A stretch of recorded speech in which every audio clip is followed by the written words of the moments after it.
बिस्मिल्लाहिर्रहमानिर्रहीम। नाजरीन, आज 13 जनवरी है, दिन है मंगल का। आज के इस वीलॉग में हम बात करेंगे कि एक अहम शख्सियत की हाफिज साद रिजवी और हाफिज अनस रिजवी से मुलाकात हुई और इस मुलाकात में क्या बातें हुई हैं, इस हवाले से भी आज के वीलॉग में आपको आगाह करेंगे। और इसके साथ साथ कल मैंने वीलॉग में बात की थी कि आर्टिकल 17 के तहत तहरीक लब्बैक पाकिस्तान पर पाबंदी आयद की गई थी और वफाकी काबीना ने अपना इख्तियार इस्तेमाल करते हुए तहरीक लब्बैक पाकिस्तान पर यह पाबंदी आयद की थी। अब हम देख रहे हैं कि जो तहरीक लब्बैक पाकिस्तान है उस पर वफाकी काबीना ने अपना इख्तियार तो इस्तेमाल किया, लेकिन ये जो पाबंदी थी वो इंसदाद दहशतगर्दी एक्ट के तहत लगाई गई थी और वजारत दाखिला की जानिब से जो है एक समरी मूव की गई थी वफाकी काबीना को, और वफाकी काबीना ने उसके बाद जो है वो पाबंदी आयद की थी। और इस हवाले से जो तहरीक लब्बैक पाकिस्तान है उन्होंने एक दरख्वास्त जो है वो वजारत दाखिला में पाबंदी हटवाने के लिए दी है, लेकिन उस पर अभी तक कोई जो है वो कार्रवाई अमल में नहीं लाई गई। और देखना यह है कि अगर जो तहरीक लब्बैक पाकिस्तान है उनके साथ जो मुज़ाकरात हैं, अगर वो बेहतर अंदाज से आगे बढ़ते हैं और मुज़ाकरात में कोई कामयाबी मिलती है या कोई मुआहिदा हो जाता है, तो उसके बाद शायद वजारत दाखिला जो है वो जो वफाकी काबीना ने इंसदाद दहशतगर्दी एक्ट के तहत तहरीक लब्बैक पर पाबंदी लगाई है वो पाबंदी उठा ले। लेकिन जो मैं आज आपको खबर दे रहा हूं कि तहरीक लब्बैक पाकिस्तान की अहम रहनुमा की एक मुलाकात, अहम शख्सियत की मुलाकात हाफिज साद रिजवी और हाफिज अनस रिजवी से हुई है। और जाहिर है ये तहरीक लब्बैक पाकिस्तान से इनका ताल्लुक है या नहीं है, लेकिन एक अहम शख्सियत है और ये अहम शख्सियत जो है इनकी जो मुलाकात हुई है इसकी तफसीलात से हम आपको आगाह करेंगे। लेकिन आपको ये बताएं कि तहरीक लब्बैक पाकिस्तान के मरकज़ की जानिब से बाकायदा तौर पर अब हुकूमत को ये बता दिया गया है कि अगर हाफिज साद रिजवी और हाफिज अनस रिजवी या फिर जो तहरीक लब्बैक के असीर रहनुमा हैं, जो कारकुनान हैं, अगर उनको रिहा नहीं किया जाता तो तहरीक लब्बैक पाकिस्तान एक बड़े एहतजाज का ऐलान करेगी। ये भी हमने आपको पहले भी बता दिया था कि तहरीक लब्बैक पाकिस्तान एक ऐसे एहतजाज की प्लानिंग कर रही है, एक ऐसे एहतजाज की मनसूबाबंदी की जा रही है कि जो वैसा एहतजाज नहीं होगा, वो मार्च नहीं होगा, बल्कि ऐसा एहतजाज होगा कि जिसको ऐवान इक़्तिदार के करीब होगा और वहाँ पर लोगों को पहुँचने की हिदायत दी जाएगी। पहले तो ये होता था, एहतजाज का तरीक़ाकार डिफरेंट होता था, लेकिन अब शायद एहतजाज का जो तरीक़ाकार है वो तब्दील किया जाए। लेकिन दूसरी जानिब हम देख रहे हैं कि जो मियाँ जलील शरकपुरी हैं वो मुख्तलिफ जगहों पर इंटरव्यूज़ दे रहे हैं और वो हाफिज साद रिजवी के हवाले से और हाफिज अनस रिजवी के हवाले से कुछ खदशात का इजहार कर रहे हैं। अब ये खदशात हैं या फिर वो ये चाहते हैं कि ऐसा हो, लेकिन हम आपको पहले भी ये बता चुके हैं और हम अब भी आपको ये बता रहे हैं कि जलील शरकपुरी साहब की बातों में कोई सदाकत नहीं है और वो जो कह रहे हैं उसमें ज़रा बराबर भी सच्चाई हमें नज़र नहीं आती, क्योंकि हमारे जो ज़राए हैं वो इस बात की तस्दीक भी करते हैं कि वो बिल्कुल हाफिज साद रिजवी और हाफिज अनस रिजवी बिल्कुल महफूज हैं। कि एक मामलात इसलिए हो रहे हैं कि अब बातचीत का अमल, मुज़ाकरात की बात वो आगे बढ़ रही है। और मैंने आपसे ये भी कहा था कि अगर ये मुज़ाकरात कामयाबी की जानिब गामज़न हो जाते हैं और इन मुज़ाकरात में कोई ब्रेक थ्रू हो जाता है तो फिर ये होगा कि जो हाफिज साद रिजवी हैं, हाफिज अनस रिजवी जो हैं, और इसके साथ साथ तहरीक लब्बैक के जो असीर रहनुमा हैं, कारकुनान हैं, वो अपने घरों में होंगे। ये मैंने आपको इसलिए कहा था क्योंकि मुज़ाकरात की कामयाबी और मुआहिदे के बाद तहरीक लब्बैक पाकिस्तान को एक नई जो है वो ज़िंदगी मिलेगी। सबसे पहले पाबंदी जो है वो हटाई जाएगी और फिर पॉलिटिकली एक स्ट्रॉन्ग जो है फिगर बन के तहरीक लब्बैक पाकिस्तान जो है वो पाकिस्तान के तूल अर्ज़ पे जो है हम देखेंगे कि छा जाएगी। वो इसलिए क्योंकि तहरीक लब्बैक पाकिस्तान के वोट बैंक में दिन ब दिन इजाफा हो रहा है और ये हुकूमत के लिए तशवीश का बायस है और इसीलिए अब हुकूमत इसको किसी और तरीके से डील करने की तरफ सोच रही है। हुकूमत के अंदर ट्रेंड है कि जो कुछ शख्सियात हैं वो ये कह रही हैं कि हमें अब तहरीक लब्बैक के साथ मज़ाहमत के बजाय मिल बैठ कर बातचीत के ज़रिए मामलात को हल करना चाहिए और तहरीक लब्बैक पाकिस्तान का जो वोटर है उसको अपनी तरफ खींचना चाहिए। हम कोई ऐसा एक्ट करें कि जो गुडविल जेस्चर हो, जो तहरीक लब्बैक पाकिस्तान के कारकुनों को पसंद आए, और फिर जो उनका जो वोट बैंक है वो हम उस पर वो हम हमारी तरफ आ जाए। तो इस तरह की सिचुएशन है। कल मेरी एक अहम हुकूमती रहनुमा से भी मुलाकात हुई है। कल मैं पार्लियामेंट हाउस में था, तो वहाँ पर मुख्तलिफ लोग, क्योंकि पार्लियामेंटेरियंस थे, इजलास भी हो रहा था पार्लियामेंट का, कल से शुरू हुआ है, आज भी है, तो वहाँ पर मेरी एक हुकूमती शख्सियत से ऑफ द रिकॉर्ड बात हुई है, और उनसे मैंने तहरीक लब्बैक के हवाले से पूछा, तो उन्होंने कहा कि अगर थोड़ा बहुत हुकूमत और थोड़ा बहुत तहरीक लब्बैक जो है वो लचक का मुजाहरा करती है, तो हम इस मामले को बासानी हल कर सकते हैं। इसके लिए थोड़ा सा जो है वो तहरीक लब्बैक पाकिस्तान को अपने मौक़िफ़ से पीछे हटना होगा, और हुकूमत को अपने मौक़िफ़ से पीछे हटना होगा। उसके साथ साथ एक और जो अपोजिशन रहनुमा है उनसे मेरी बात हुई, तो उनसे मैंने यह भी कहा, मैंने कहा आपके दौरे हुकूमत में भी तहरीक लब्बैक के साथ ये हुआ था, और मौजूदा हुकूमत के दौर में भी तहरीक लब्बैक के साथ ये हुआ है। आपने भी पाबंदी लगाई थी, मौजूदा हुकूमत ने भी पाबंदी लगाई है।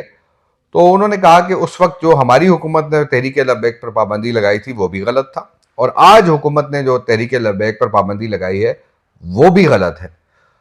और ख़ास तौर पे उन्होंने ये कहा कि एहतजाज का हक हर किसी को, क्योंकि वो खुद आजकल एहतजाज कर रहे हैं,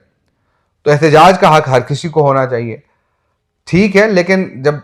तहरीक लब्बैक ने आपके दौर में एहतजाज किया था, तो मैंने यही सवाल पूछा कि उस वक्त आपने क्यों ताकत का इस्तेमाल किया। हमेशा पाकिस्तान की तारीख में हमने देखा है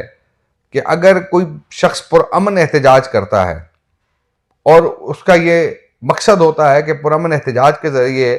अपनी बात मनवाए, उस एहतजाज पर ताकत का इस्तेमाल किया जाता है, उस एहतजाज को पुरतशद्दुद बना दिया जाता है ताकि लोग जो है उनसे बदजन हो। लेकिन तहरीक लब्बैक के हवाले से ये मामला बड़ा डिफरेंट है। तहरीक लब्बैक का एहतजाज हुआ जब इमरान खान के दौर में हुआ, उस वक्त भी हमने देखा कि तहरीक लब्बैक पाकिस्तान पर जुल्म हुआ, और मौजूदा हुकूमत के दौर में भी हमने देखा कि तहरीक लब्बैक पाकिस्तान पर जुल्म हुआ। तो ये दोनों ऐसी चीज़ें हैं कि इससे तहरीक लब्बैक पाकिस्तान जो है उसको नुकसान नहीं हुआ।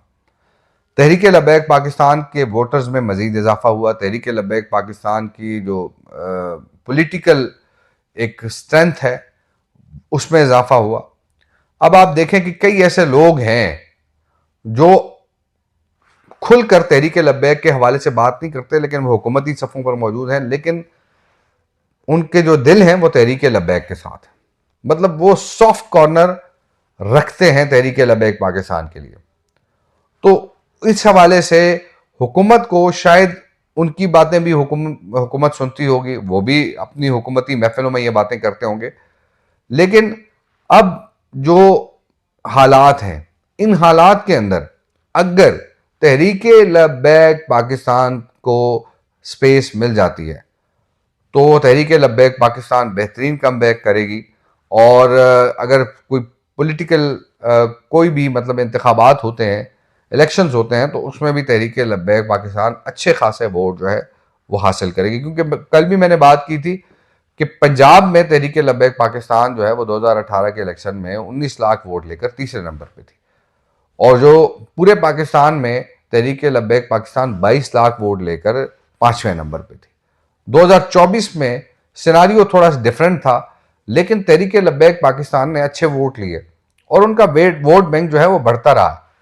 क्योंकि ये पाकिस्तान की वो जमात है कि जो 2016 में बनी और इतने बड़े पैमाने पर अवाम में इसको पजीराई मिली, क्योंकि जिस काज के लिए, जिस मिशन के लिए अल्लामा खादिम हुसैन रिजवी ने आवाज़ उठाई थी, वो मिशन, वो काज पाकिस्तान के अवाम के दिलों के करीब है। वो ख़त्म नबूवत है, और जाहिर सी बात है बहैसियत मुसलमान ख़त्म नबूवत पर हमारा ईमान है, और हम इस हवाले से काफ़ी टची भी हैं। लेकिन जो इस नारे की बदौलत या इस मकसद की बदौलत तहरीक लब्बैक को कामयाबी मिली है, वो यकीनी तौर पर किसी और जमात के हिस्से में पाकिस्तान में नहीं आई, यानी इतने कम वक्त में। अब आप देखें ना, इमरान खान जो है वो 22 साल जद्दोजहद के बाद वज़ीर आज़म बने, लेकिन वो वज़ीर आज़म किस तरह बने, कौन कौन उनके सहूलतकार थे, किस तरह मैनेज किया गया चीज़ों को, जनरल पाशा थे, जनरल ज़हीरुल इस्लाम थे, उन्होंने चीज़ों को मैनेज किया और तब जाके कहीं खाक के पर्दे से ये इंसान निकला। तो मसला ये है कि तहरीक लब्बैक पाकिस्तान को ऐसा कोई भी बंदा नहीं मिला कि जिसने तहरीक लब्बैक पाकिस्तान को इस अंदाज से आगे बढ़ाया हो, लेकिन तहरीक लब्बैक पाकिस्तान ने अपने तय अपनी मेहनत से एक जगह बनाई और उस जगह को हम देख रहे हैं कि बेहतरीन अंदाज से जो है उन्होंने जो वोट बैंक है उसको कैरी किया। अब मसला ये है कि पाकिस्तान के अवाम तहरीक लब्बैक पाकिस्तान को वोट भी देते हैं, तहरीक लब्बैक पाकिस्तान की सपोर्ट भी करते हैं। आते हैं हम अपनी खबर की जा रहे हैं। तहरीक लब्बैक पाकिस्तान के जो अमीर हैं हाफिज साद रिजवी और हाफिज अनस रिजवी से जिस अहम शख्सियत की मुलाकात हुई है, उस अहम शख्सियत का नाम तो हम नहीं ले सकते, लेकिन मुलाकात के अंदर हाफिज साद रिजवी ने बाकायदा तौर पर अपनी जो डिमांड्स हैं वो हुकूमत के सामने उस शख्सियत के ज़रिए रख दी हैं। अब हुकूमत के कोर्ट में ये गेंद है कि वो कैसे जो है उसको मानती है, या कुछ को माने या कुछ को ना माने, ये भी पॉसिबिलिटी है। लेकिन उस अहम शख्सियत की एक और मुलाकात होनी है, क्योंकि जब हुकूमत के साथ हुकूमत ने 3 से 4 दिन का वक्त मांगा है और हाफिज साद रिजवी के जो मुतालबात हैं उन पर बातचीत के और गौर व खोज के लिए, और फिर उसके बाद हुकूमत अपनी डिमांड देगी और तवक्को यही है कि 4 से 5 दिन के बाद उस अहम शख्सियत की एक और मुलाकात मुतवक्के है और उसमें जो हुकूमती मुतालबात हैं या हुकूमती जो नुकात हैं वो हाफिज साद रिजवी और हाफिज अनस रिजवी के साथ शेयर किए जाएंगे। और एक और बड़ी अहम शख्सियत तहरीक लब्बैक पाकिस्तान की जो इस वक्त कैद है, अल्लामा सैयद ज़हीरुल हसन शाह साहब, वो उनके साथ भी